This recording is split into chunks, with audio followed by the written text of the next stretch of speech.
out there in the day.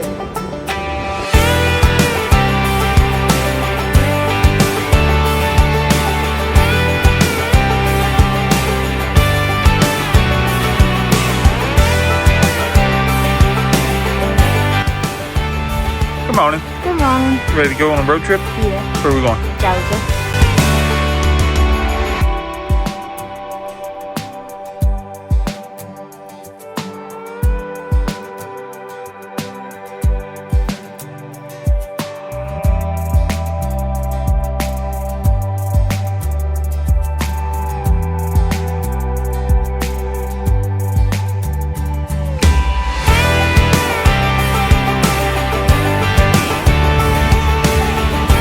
What's going on, guys? We are taking a little miniature adventure. We are in Georgia right now, and we're checking out Tybee Island.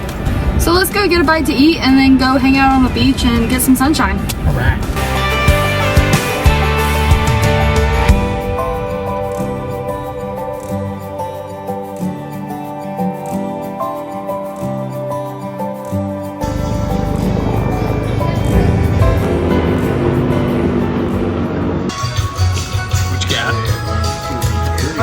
I got a chicken club wrap with some spuds. Spuds. Burger.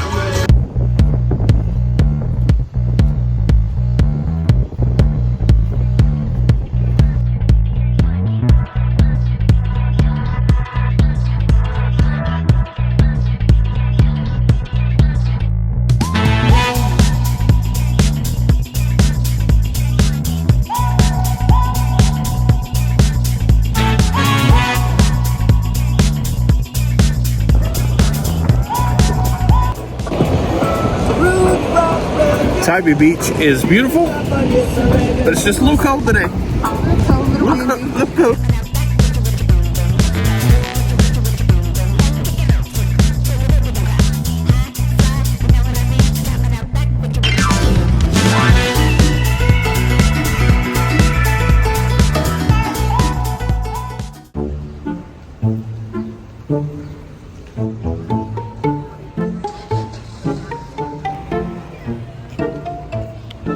Alright guys, after a relaxing afternoon at Tybee Island, we are now here in historic downtown Savannah.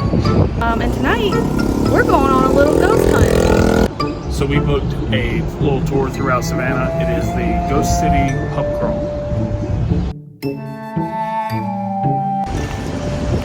So if you're wondering why we did the pub crawl, because ghosts always go to the bar for the booze.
So far on Ghost Tour, we've only made one stop right here. We cannot film the actual storytelling, just on FYI.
Dominic Chase. I'm an actor, DC if you need. But yes, I'm an actor, writer, director, producer. I live here in Savannah, Georgia, at least for right now. That's probably changing soon. But they just finished doing a really awesome ghost tour with me. So come check us out if you want to do a really awesome haunted bar crawl. All right.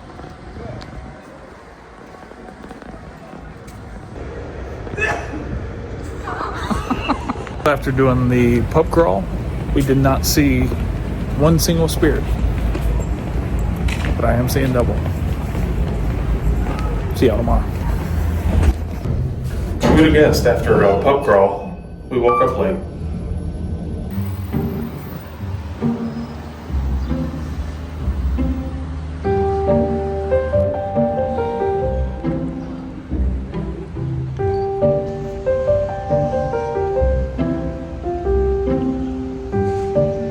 Alright guys, so pretty much we're going to take you on a little exploration through Savannah, through historic Savannah. We're going to be getting on and off the trolley, and right now we're going to get some lunch. Alright, they have a ghost town trolley. Oh hey, here we are.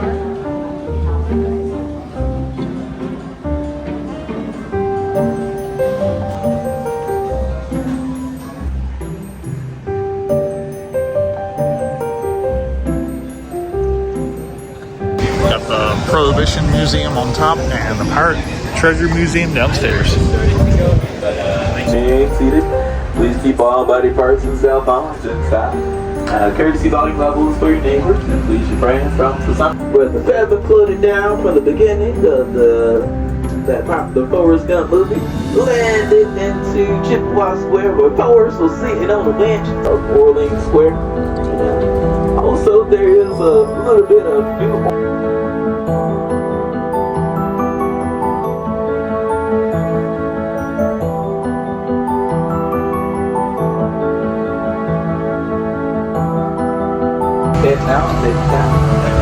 Also recognized as the most haunted house here in Savannah, Georgia.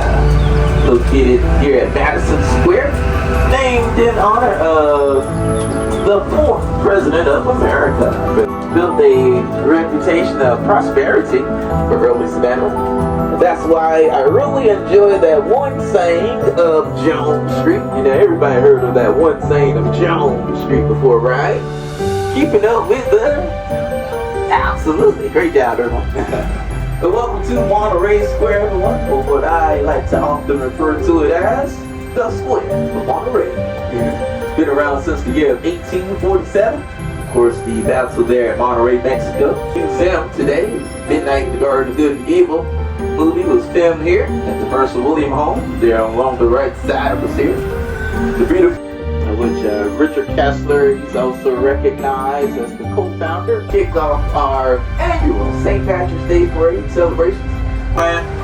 Named in honor of John Forsyth, who also served as a Secretary of State for President Andrew Jackson, and then will go on to serve as governor in the 1950s and the 1960s for Savannah's history. Riding with us, Old Town Trolley. A message from our CEO. Thank you for riding with us. Old Town Trolley, hop on and hop off tour here at Savannah, Georgia, as we make our departure from Cincy Market. Stop 10. As we make this beautiful Lucas Theater. There on the right side of us there, the Declaration of Independence was read here in Trumpet. Originally was installed with a copper dome. 110 feet arc to arc. That beautiful bus that makes out those punches, that's what they call them. But these rocks we're currently riding on top of come from various portions of the world. Used to be a part of these old wooden cargo ships that used to arrive here early on, of course now. But everyone, hang on tight, everyone, as we head towards the river, South 12. Also where the Ghost and Gravestones tour starts at the evening. What you think about the trolley tour so far? I've really enjoyed it. I love a good trolley tour in any like historic city and learning about historic facts and everything. It's a little hot, so we had to get up and walk around. But it's been a great time. Yeah, and our conductor was really good. Whoa! Almost dropped you there. We are headed over here to the Georgia Queen. We're going to see if we can hop on. We're a little bit late. See if they let us on.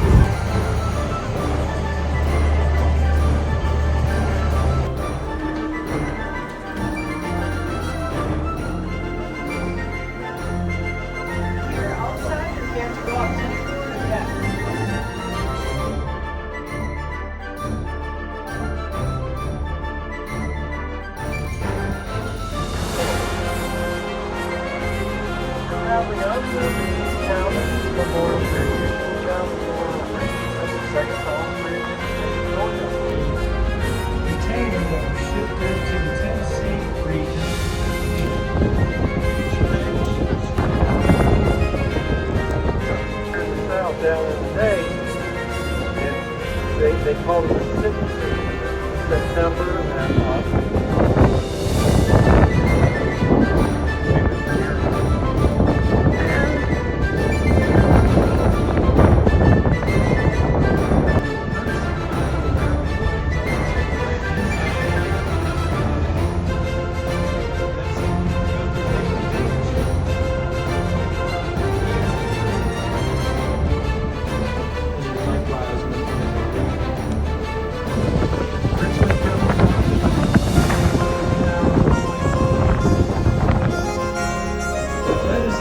does look like different modern dredges.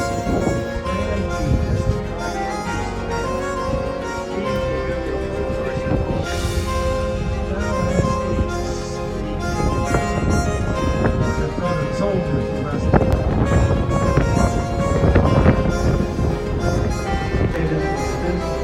there were batteries all around. Picture of it. See you come.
This is what they were saying was like the longest running business here in Savannah.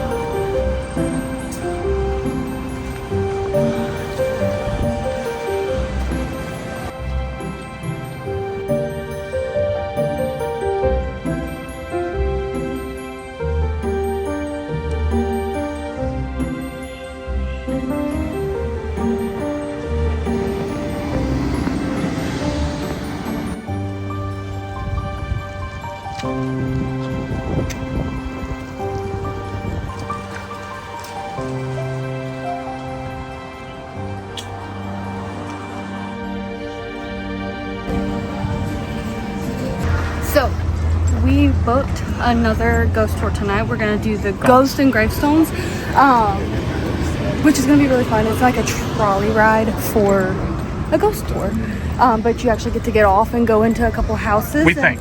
We don't know that for sure. The pamphlet said you do. We'll see. We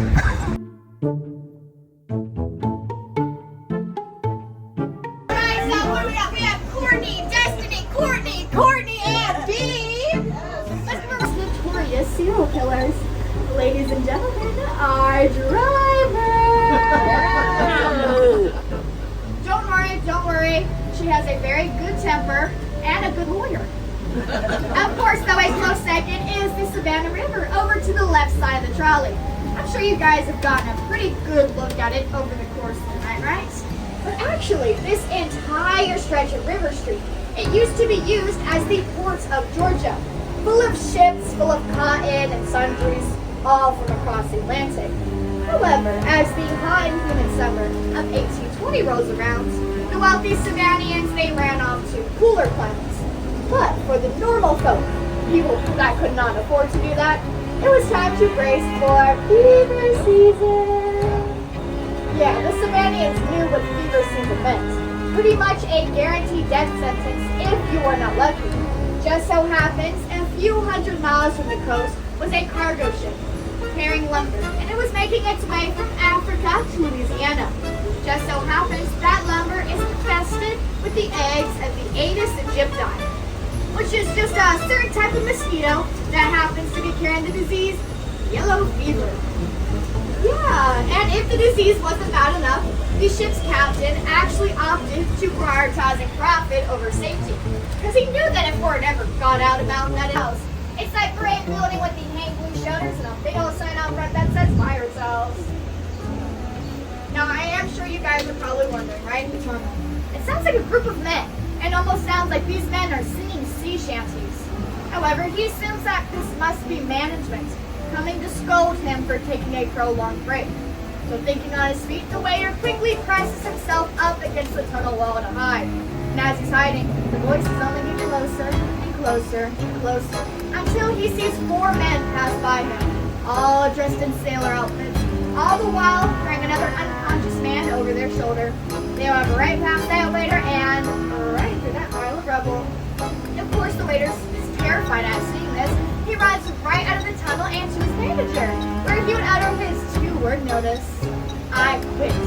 This is 10 building with the green shutters lit up for all of your picture-taking purposes, of course. Now, several years would go by after 1822, and the home crosses several different hands. Does the name Jim Williams ring a bell for anybody? If it does not, that is okay, because his book starts with the lights, The Night in the Garden of Good and Evil, which was written about him based off his arrest and trial for murder. But moving past the murder, in 1960, birthday parties were a very big deal here in Savannah. All of the top nobles would attend, and she had a very strict dress code of colonial attire. And unfortunately, Aunt Clara does pass away, like most people do. And a couple years after her passing, her family members decide that they're going to host one last birthday party for Aunt Clara. Think of it as almost a celebration of life. They have the same dress code, and they even hire a photographer for the event. However, when the event ends and they're looking back at the pictures that were taken, they see somebody that wasn't necessarily invited, but is definitely not welcome. They see Aunt Clara herself mingling with the rest of the guests. I find that to be very sweet, Monty, don't you guys? But you know what's even sweeter? In just a moment, we'll be reaching our first stop of the evening, the Andrew Lowe House. So I can tell you guys just a little bit about the Andrew Lowe House before we get there. So this building was built in 1849 for the wealthy Andrew Lowe family. If that name does sound familiar, that's because he is in fact related to Juliet Gordon Lowe, who founded the Girl Scouts. It's still...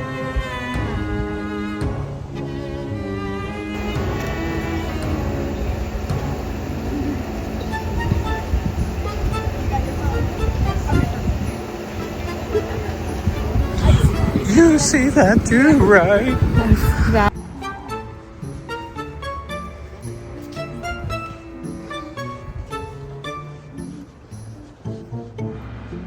That's just about everybody. Well, welcome to the courtyard of the Andrew Lowe House. So ripe age of 17 from Scotland with his uncle. Both men are actually cotton factories. About 10 years after moving here, Andrew Lowe would inherit his uncle's business, making him the wealthiest man here in Savannah. Now, he spent most of his time and wealth building his home and, of course, his family. But unfortunately, many of those years here were spent grieving. He would lose his first wife, Sarah Cecil Hunter, and his second wife, Mary Cooper Stiles. But before all of that grief, like I said, he built this very gorgeous home. He actually specifically chose to build this home on lots 13 and 14 off of Lafayette Square. Now, I do say specifically for a reason. That's because there's already a nice, open, previously built foundation here. Why? This is where the Second City Jail used to be. Yeah, I could tell by a lot of your faces. Most of you guys think it to be a bad omen, right? To build a home, a place built for growth and prosperity, on top of a plot of land that was essentially used for the opposite. People believe those bad omens cause spirits to linger around the house. It seems those spirits have joined us today.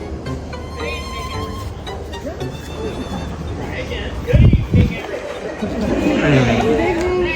Welcome to the Andrew Lowe household. A couple of things before we go inside. First, my name is Olive. I'm head caretaker tonight, so it is my pleasure to help take you throughout the house. Second, you're a large and lovely group, which means that I get to cut you in half. Not in a fun way. We do have to do this the legal way. Boo. So if you will, use me and your guide as a dividing line. Step to one side or the other. Create two even-ish groups. Good enough for go. Now,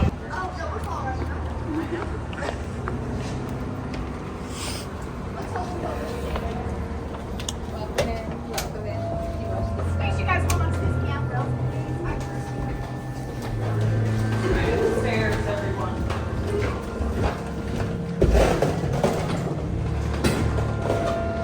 It smells haunted.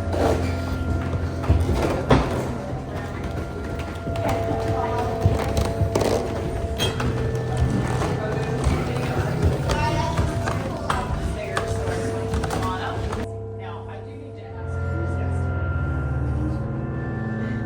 You.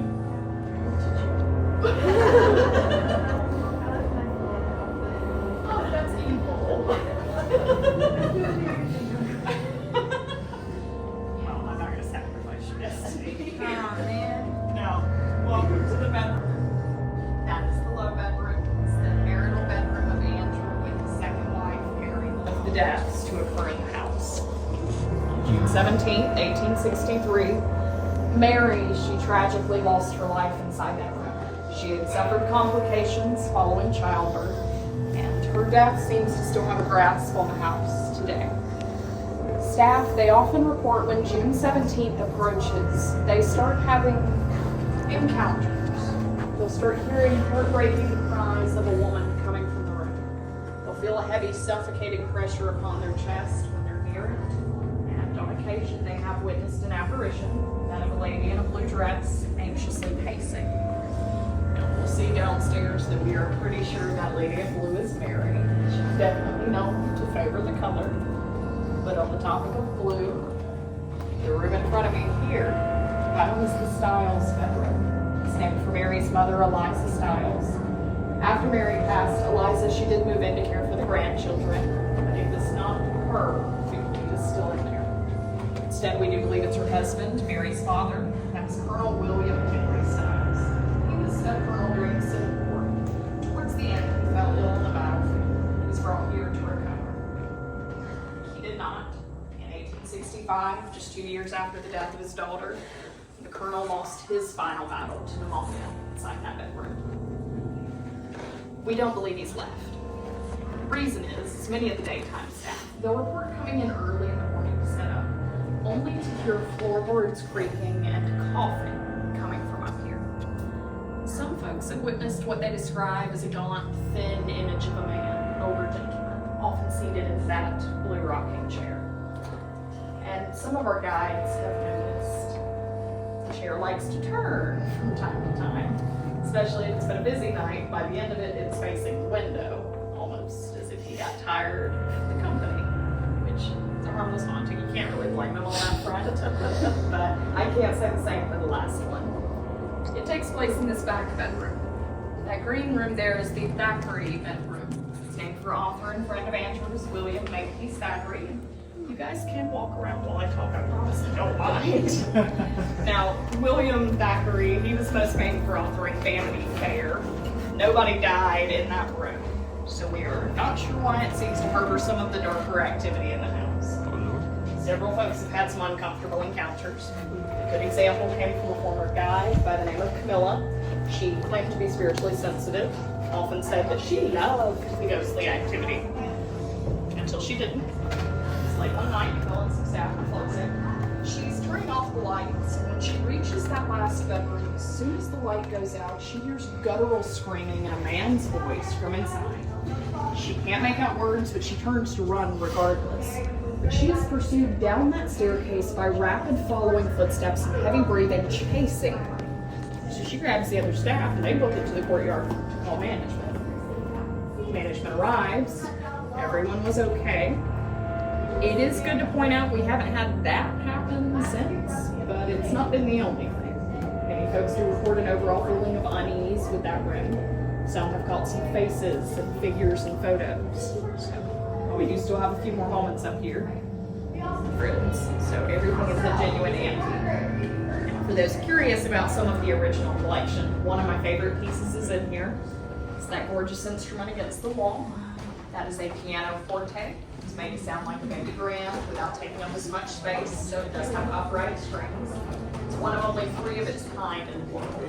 The other 2 are located at Buckingham Palace and the Smithsonian. So while you do have the opportunity, feel free to snap a picture. Now, these 2 gorgeous rooms, these are the former parlors of the house, or specifically the formal and family parlors. Outside, to Mary Cooper Stiles, Mary Lowe, as we know her, she is the lady of the house. But in these rooms, you can see Andrew Lowe's portrait right over here, as well as Mary in her favorite blue dress. She spent a decade in here as a mother and a hostess. She spent a lot of her time on this main floor, often having tea parties and spending time with her kids. But today, she's often felt as a motherly presence in the home. Mary's been known to come up. She'll fix a collar, she'll pull a necklace into place, and on occasion, she's run a gentle hand through the back of some folks' hair. As nice as that study is, there's not a lot of activity in there. But this butler's pantry, it is a different story. That staircase goes straight down into what was once the former kitchen and servants' quarters. Thomas Village, he spent 40 years in Andrew's service, the vast majority of which was spent in this home. Thomas was initially enslaved. He was freed following the Civil War emancipation, but he did continue to work for the Lowes all the way till his death in 1886. So Thomas spent more time in this house than anyone. He raised a family here with his wife Mosiana, and it's Thomas, not Andrew, that died here. So we do attribute a lot of the activity to him. Staff will hear footsteps coming up and down that staircase. That door likes to open and close on its own. And he's often seen as a tall, suited gentleman caught on camera there. And we do attribute this. Now, this is one of the more lavishly decorated rooms of the house, mostly because Mary Lowe, she was a very active hostess in Savannah. She hosted many dinner parties for business partners and other socialites. She took the original collection. This gorgeous set of silver is part of that. And that portrait above it is Andrew and Mary's youngest daughter, Jessie. Thank you all very much for joining us. I do really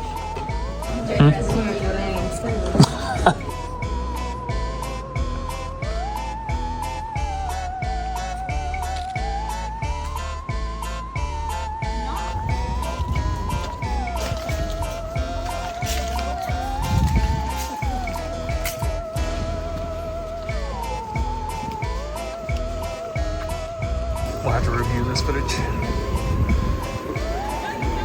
And he begins to strangle him. Not to death, however, he leaves that final touch to Alice, who watches in delight as she presses his head underneath the water and drowns him in his own filth. They are unfortunately caught rather quickly after this, and shortly they are put on trial in Wright Square. which just so happens to be to the left side of the trolley. And this is where Alice would make a shocking announcement to the colony of Savannah. She's a child. Now, of course, the colony of Savannah is not going to execute a pregnant woman, so they agree to postpone the trial until the birth of baby James. And barely a month postpartum, December 21st, baby James is ripped from Alice's arms. January 19th, Alice is executed for her crimes in Red Square. The very next day, Richard is executed for his crimes. And of course, Alice is still lurking around the square to this day. People tend to report seeing a woman in tattered clothing, going up to unsuspecting passerbys, begging and pleading if anybody can find her precious baby James. This happens so often, the police here in Savannah have a procedure in place. They call them rookies, because they know that by the time anybody ever shows up, Alice would be long gone.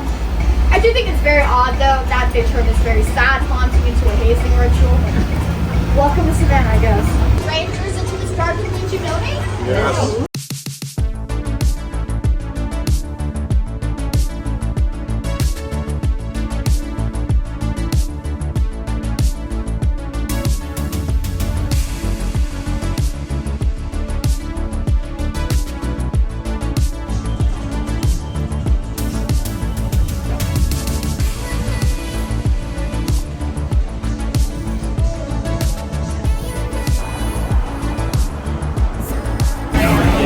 We went down a dark alley. Now we're at this place called the Trailer Park.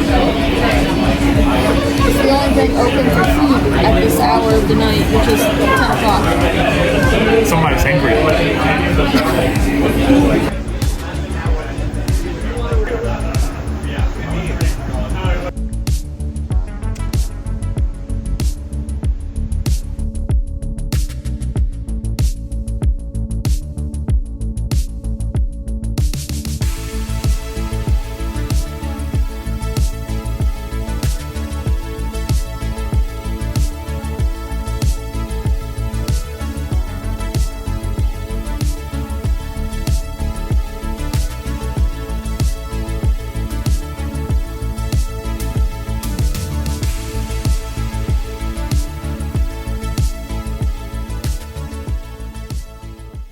All right, guys, we are back in Charlotte.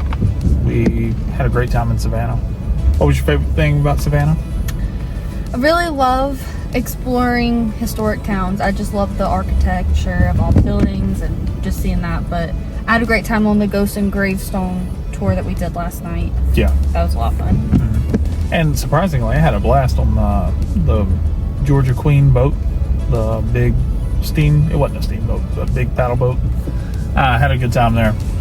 But we are capping off our little adventure this week with the concert. See you there. Bye.